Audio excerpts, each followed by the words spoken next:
Halo semuanya, Elang Mahkota Teknologi atau MTech dengan kode saham EMTK ini merupakan perusahaan media dan teknologi yang juga merambah ke bisnis rumah sakit. Nah, di video ini kita akan lihat ya gimana sih kinerjanya MTech selama beberapa tahun terakhir, terus gimana potensinya MTech di masa depan, dan berapa sih harga yang wajar untuk saham MTech untuk tujuan investasi jangka panjang. Sebelum kita mulai, subscribe dan tekan lonceng notifikasi supaya kalian dapat update terbaru channel Todopedia dan supaya bisa bantu channel ini tumbuh. Oke yuk, langsung aja kita mulai.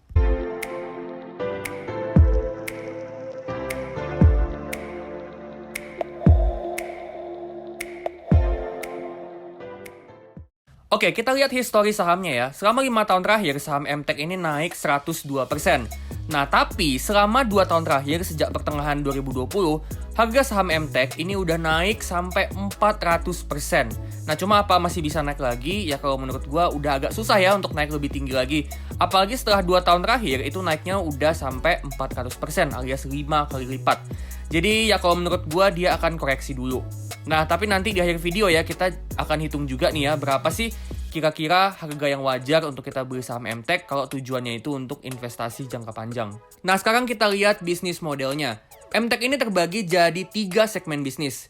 Yang pertama itu segmen media yang isinya siaran-siaran TV kayak Indosiar, SCTV, O-Channel, terus juga ada online streaming service ya yang kita tahu namanya Video.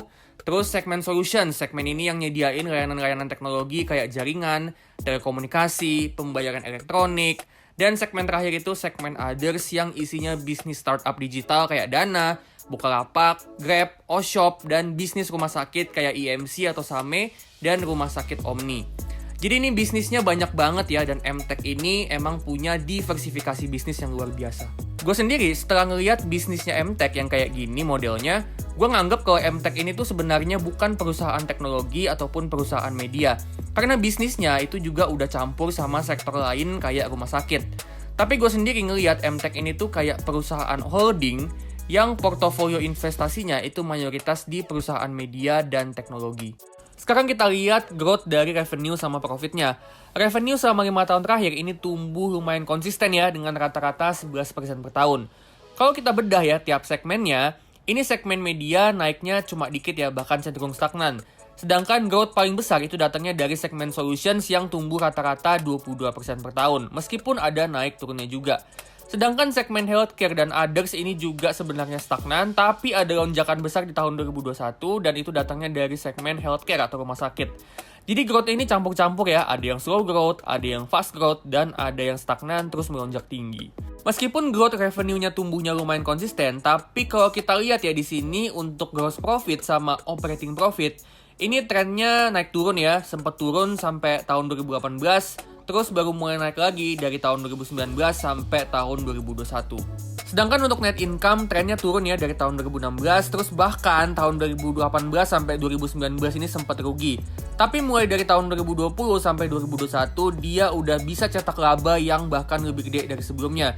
Bahkan tahun 2021 itu pertumbuhan labanya bisa sampai 174% year on year.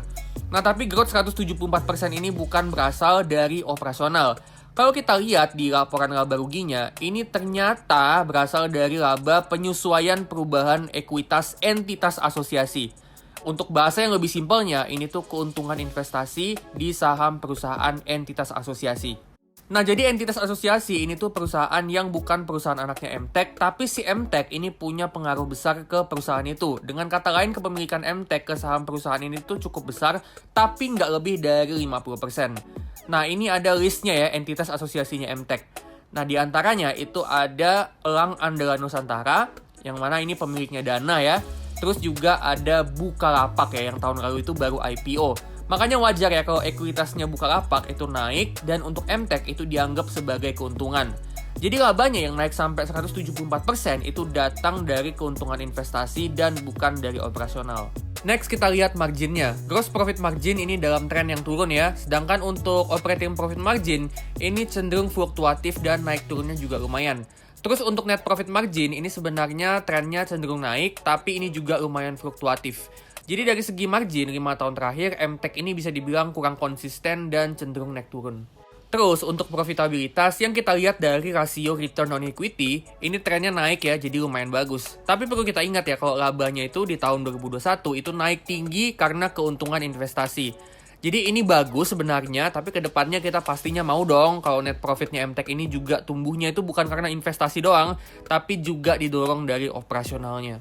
Next, dari segi kemampuan bayar utang, MTech ini punya liabilities to equity yang kecil banget. Artinya modal bersihnya aja itu cukup untuk bayar semua utangnya si MTech, baik yang berbunga maupun yang nggak ada bunganya. Sedangkan current ratio itu juga terjaga minimal di 200% ya. Artinya kemampuan untuk bayar utang jangka pendeknya ini MTech juga bagus. Overall dari segi kemampuan bayar utang, MTech ini udah bagus banget. Terus dari segi cash flow, di sini kita lihat ya, ini cash flow from operation sama free cash flow-nya MTech, ini selama 5 tahun terakhir itu cenderung naik turun, bahkan sempat ada minusnya. Trennya sebenarnya cenderung naik ya, tapi kita juga mau dong supaya growth dari cash flow-nya itu lebih konsisten untuk kedepannya. Next dari segi valuasi, ini price to book value-nya ini lumayan mahal, dan price to free cash flow-nya ini mahal banget ya, sampai 100 kali. Jadi MTech ini di harga sekarang sebenarnya udah termasuk kemahalan banget. Sedangkan untuk price to earning ini sebenarnya lumayan wajar, tapi lagi-lagi kita perlu ingat kalau labanya itu mayoritas dari investasi dan bukan dari operasionalnya. Nah, masih bicara valuasi, nanti di akhir video kita akan hitung ya berapa sih harga wajarnya untuk saham MTech ini. Nah, sekarang kita akan lihat ya gimana sih potensinya MTech ini di masa depan.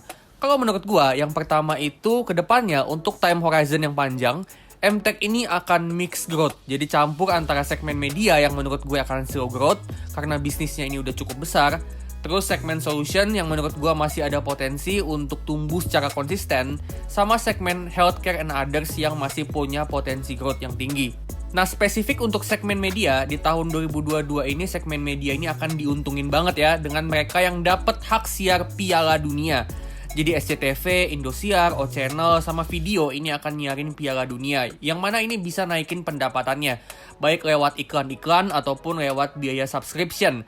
Tapi untuk time frame yang lebih panjang, menurut gue ini bisnis yang udah mature dan growth-nya mungkin akan pelan-pelan atau bahkan stagnan. Terus untuk investasi mereka di startup digital kayak Dana, Bukalapak, Grab, ini sebenarnya juga punya potensi yang besar untuk kasih keuntungan investasi buat MTech. Cuma karena bisnis-bisnis yang kayak gini ini masih rugi, jadi tetap ada resiko yang besar juga. Terus untuk segmen rumah sakit ini juga masih ada potensi growth yang lumayan ya. Karena semenjak zaman pandemi, orang-orang sekarang lebih perhatian sama kesehatan mereka. Apalagi sekarang nih ya, setelah COVID ini udah mendingan, orang itu makin berani untuk datang ke rumah sakit untuk periksa penyakit mereka atau medical check up. Ditambah lagi ya, beberapa rumah sakit ini lagi ekspansi untuk nambah kapasitas mereka. Tapi MTech ini bukannya nggak ada resiko ya. Resikonya itu yang pertama datang dari valuasinya yang tadi udah kita lihat ya, PBV sama price to free cash flow-nya itu mahal banget. Nah, resiko yang kedua itu datang dari sini. Kita lihat ya di kotak merah ini ada penambahan modal tanpa hak memesan efek terlebih dahulu. Atau nama lainnya itu private placement. Nah, satu sisi ini bagus ya karena bisa nambah modal buat MTech dan bisa dipakai untuk ekspansi atau banyakin investasinya. Tapi di sisi lain ini akan ngebuat saham kita, saham MTech yang kita pegang itu kena dilusi. Artinya porsi kepemilikan kita ke saham MTech itu makin kecil. Kalau porsi kepemilikan kita makin kecil, apalagi kalau kedepannya MTech ini private placement terus-terusan, itu bisa nurunin nilai earnings per share dan book value per share yang juga bisa berakibat harga sahamnya itu ikut turun. Jadi kalian mesti banget ya pertimbangan resiko ini kalau kalian mau investasi di saham MTech. Sekarang kita akan cari tahu berapa sih harga yang wajar untuk buy saham MTech. Nah, kita akan pakai cara discounted cash flow, di mana kita akan hitung berapa sih potensi uang cash atau cash flow yang bisa dihasilkan MTech di masa depan. Nah, uang cash yang dimaksud di sini adalah free cash flow atau uang arus kas bebas, di mana free cash flow ini yang biasanya itu dipakai perusahaan untuk 1. Bagi dividen, 2. Bayar utang, yang ketiga akuisisi perusahaan lain atau investasi di perusahaan lain, dan yang keempat itu buyback saham. Nah, dengan kata lain, free cash flow ini tuh uang cash yang biasa dipakai untuk kasih value ke investornya. Nah, untuk kalian yang mau tahu lebih detail soal cara discounted cash flow, kalian bisa belajar dari video ini. Linknya gue taruh di pojok kanan atas. Nah, untuk tahu berapa uang cash yang dihasilin di masa depan, kita harus buat asumsi growth dari MTech di masa depan. Dan karena kita nggak tahu masa depannya kayak gimana, kita akan pakai asumsi yang konservatif. Apalagi bisnisnya MTech ini kan banyak banget ya, jadi agak susah untuk prediksi satu-satu mana yang akan bagus dan mana yang akan nggak bagus. Nah, untuk antisipasi kalau ternyata semua bisnisnya MTech ini ke depannya ternyata kinerjanya jelek, kita akan pakai asumsi growth yang konservatif aja. Kita akan pakai 3 skenario ya, worst case, average case, dan best case. Dan kita pakai asumsi growth 3%, 6%, dan 9% per tahun untuk 10 tahun ke depan. Nah, terus untuk asumsi price to free cash flow di tahun ke-10, di tahun 2031 nanti, kita akan pakai 13 kali, 15 kali, dan 17 kali. Ini juga sama ya, kita pakai asumsi yang konservatif karena bisnisnya MTech ini yang banyak banget, jadi susah diprediksi. Plus juga dengan MTech ini yang ukurannya makin lama makin besar, tingkat growth-nya pun secara natural akan makin lama makin kecil. Dan emang makin kecil tingkat growth, harusnya price to free cash flow itu juga akan makin kecil. Jadi price to free cash flow itu mengikuti tingkat growth-nya. Terakhir, untuk return on investment, kita mau return 13% supaya kita bisa ngalahin return IHSG yang ada di kisaran 10-11% per tahun. Nah, dengan asumsi ini, kita bisa lihat ya di sini untuk worst case, dengan asumsi growth cuma 3% per tahun untuk 10 tahun ke depan, harga wajarnya MTech itu ada di 207. Untuk average case, dengan asumsi growth 6% per tahun untuk 10 tahun ke depan, harga wajarnya itu ada di 274. Dan untuk best case, dengan asumsi growth 9% per tahun, itu ada di 366. Jadi di harga sekarang, jujur ya, gue speechless banget. Ini tuh harganya udah kemahalan jauh banget. Sahamnya emang naiknya udah tinggi banget beberapa tahun terakhir, dan sekarang itu ya jelas banget di sini ya, ini bukan waktunya untuk beli saham MTech, apalagi kalau tujuannya itu untuk investasi jangka panjang. Nah, tapi kita akan coba sekali lagi hitung ya harga wajarnya MTech. Kali ini kita akan pakai asumsi yang jauh lebih optimis. Kita akan pakai asumsi growth ya, kita naikin growth-nya jadi 10%, 15%, dan 20% per tahun untuk 10 tahun ke depan. Jadi anggaplah kalau MTech ini bisnisnya benar-benar berkembang banget, benar-benar moncer. Nah, untuk price to free cash flow kita akan pakai 15 kali, 20 kali, dan 25 kali. Dan ROI atau return on investment itu tetap sama 13%. Nah, dengan asumsi ini, kita dapat harga wajarnya untuk growth 10% per tahun itu ada di 366, growth 15% per tahun itu ada di 635, dan untuk growth 20% per tahun itu ada di 1089.